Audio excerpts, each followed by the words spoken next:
வணக்கம். உலகெங்கும் வாழக்கூடிய ஆன்றோர் பெருமக்களே, நாவல் பழம் நீரிழிவு நோய் வராமல் தடுப்பதற்கு நீரிழிவு உபாதை உடையவர்களுக்கு போக்கக்கூடிய அற்புதமான இறைவன் கொடுத்த வரம் இந்த நாவல் பழம்.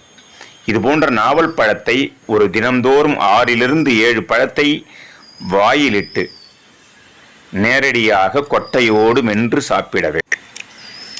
அடியேன் சாப்பிடுவது போன்று நேரடியாக கொட்டையோடு முழுவதுமாக மென்று சாப்பிட்டோமேயானால் நீரிழிவு குறைபாட்டை போக்கி நலம் பல தரும். இதுபோன்று சேகரிக்க முடிந்தவர்கள் சேகரிக்க முடியாதவர்கள் நாட்டு மருந்து கடைகளிலே கிடைக்கக்கூடிய நாவல் கொட்டை சூரணத்தை வாங்கி தினந்தோறும் எடுத்துக்கொண்டால் நீரிழிவு குறைபாட்டை போக்கிக் கொள்ளலாம். இதுபோன்று முழுவதுமாக காய வைத்து பயன்படுத்தி நலம் பெற வேண்டுகிறோம். நன்றி.